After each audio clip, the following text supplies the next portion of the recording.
Asifi ayyaana dadii deemuu jira malee akka boqonnaa amma zalmaan tanya kan meerinne ta'uu deemuu jira malee akka mataa keettanii midhaan deengada fi baatii nama bara salaanama afaan beeku ta'ee dhugum caalu. Assalamu alaykum wa rahmatullahi wa barakatuh. Hordoftoota fi hawwimti keenya gaarii fi qaalii baga nuuf jiraadha waggaa kuma caalaa isin jaalan arragaa dhufe obboleessa kiyya bira warri yaada bira naa qabdanii isin jirtanii ani gaariin barbaada malee garuu wanni nama aarsaa wanni miira keessa nama galchaa ni jira. Sanifu gaafii jechuun anis obboleessa kiyya gaafachuu deema waan yaadinni joos walumaa laalla. Assalamu alaykum wa rahmatullahi wa barakatuh. Shamarka fuuldurta filamtoota faamiidha. Bakka jirtanitti salaamtaan teenye isin biraa geessisun jecha gaafaamiin akkuma dhufetti garuu lolee galee akkuma lolee galetti kaameeraa haadhu jeeni meegaa waan inni dhufeen walumaan ilaalan isin jira. Egaa lolee galuu osoo hin taane aarifa keenya dhageeffadhu.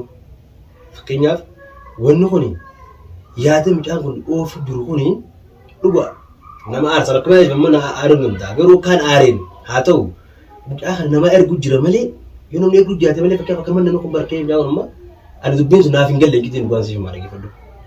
Nama ergee afaan beeku afaan arabaan beeku fakkeenyaaf xiina kan akkam jee akka bituu nama dibdife waan gara lukuu afaan ilmi namaa kun si galee maaliif akka jechuun fakkeenyaaf azalaatii tana miidhuudhaaf yaalii kana godhan namaatti jira malee nama bakka biyyoota deematanii ilaaleen qaban.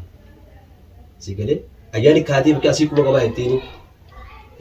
Ayyaan fakkeenyaaf qomoo baachuu osoo hin taane nama waan kana isaa kanaa bitee xiina kana jechuun nama afaan hin beeku. Midhaan kana gaafannee jechuun sossobnee booti waan kana maali waan kana eegaltee inni isa kana gaafannee irraa baruu qabna malee dalagaa ergeettee yeroo koomii takaasu jirta. Irraa deemuu dalagaa ergee hojjettaan. Ani garuu kisa naan taane wanni irra guddaan aarsee duraan miira keessa jechuun aara keessa hedduun gale.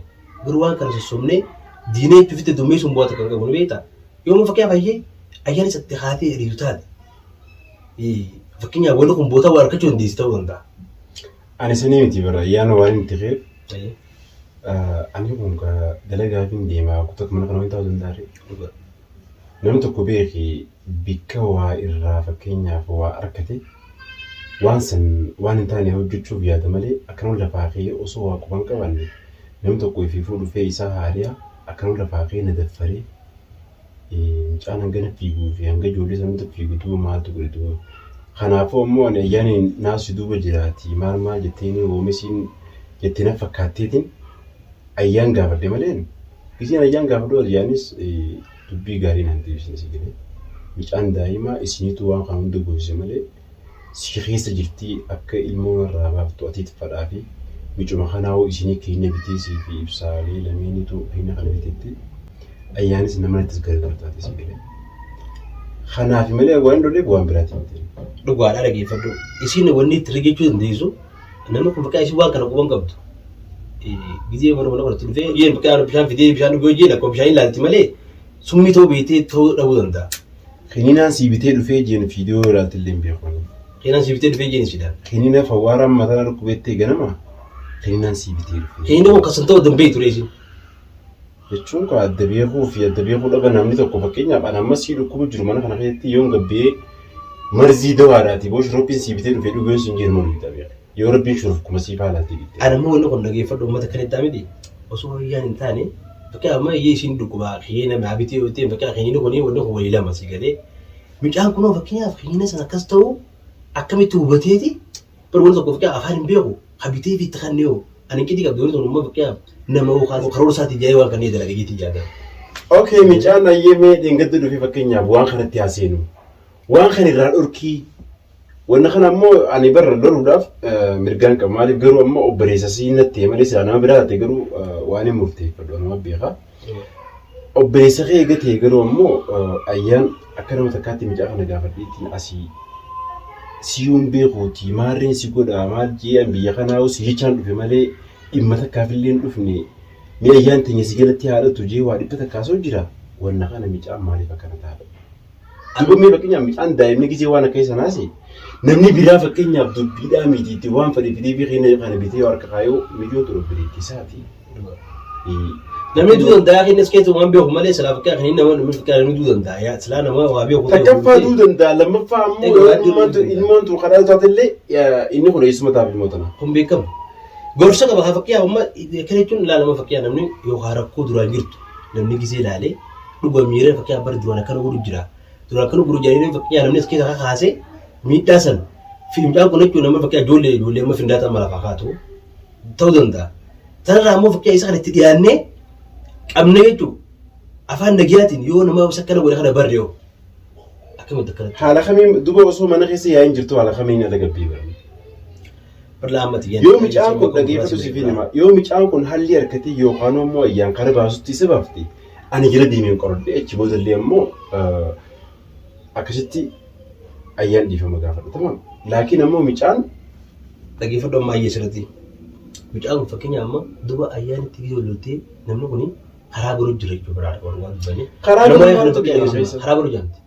Amma ayyaan aartii yoo deemte boota isaan lama fakkii amma wanni kun namni gisee aaree fikir ilmuumati gitu nahu, wanni kun aaraan waan san dalaguu danda'a akka jedhe. Sosobdee isin fakkii amma namni yoo geedda barfaadha jiru amma jechuudha ilma qabu dubbachuun faru dhugaa dubbannaa miti. Wanni kun duba obboleessi irraa keetii si aaramaatu fide osoo waan fedhe jee akka fedhe kan hin lolu taatee'u.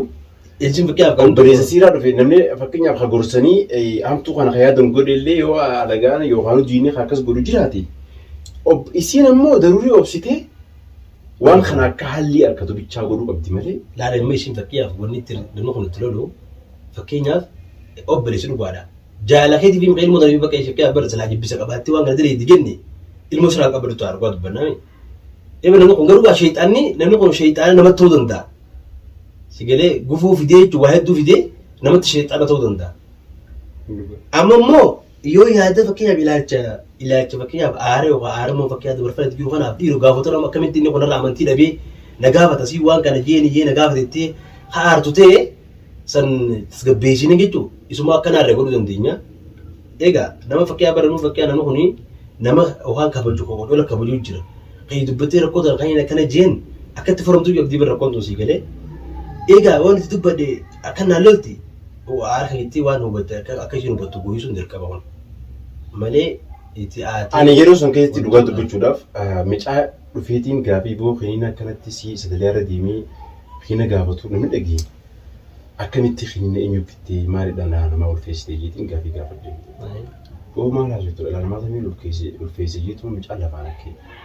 Ani kina kaniin bitee kun obboleetii yaadin bitee naan jee. Uggaasanii kalaasan aaree jechuudha. Aaree anas dubba jiru boo eebiidha obboleetti fakkaan bitee hafe eebiidha giseen jiru. Ibsaa duraan ibsaa hojjeteemu turre yaani dukkaanittiin ibsaan naga laafesii galee. Taataniitu ibsaan dhufe.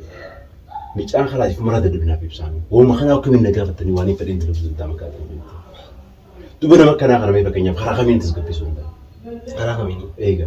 Anuma dhageeffatu. Ammoo tasgabbii maaltu fide kana keessa? Wanti turi ilmootiyyaa. Ani waliin haa dhageeffatu. Isinis jaallatiyyaa. Mi'a kana keessa maaltu fide? Dhugaadha.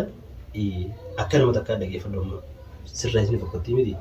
Anillee duraan aaree heediin jira garuu tasgabbiidhaan gaafannee tasgabbii isin dinnaan ammoo ati dhaabbadhu. Micaan si yoon dhiisuu bare yoo ati amma fakkeenyaaf amma afaan nagaatiin gaafadheettaa miti. Mee arran jiru miti mana kana. Mee yoo rabbiin jee yookaan numaa akkanas jiru yoo dhufu baate immoo yoo rabbiin jee ni dhufaa miti. Mee ni gaafatta micaan suma kana tokko itti bilbiluunee jaabatan si. Sanni ilaalaati. Laakiin obboleessa iyyaan ammoo obboleessa kiyyaa ani hamtuu isaatis hin fadhu garuu ammoo waan kana isummaan dhageessee yoo jedhe deemuu baatte haala gosa maaltu inni fidee waan biraa.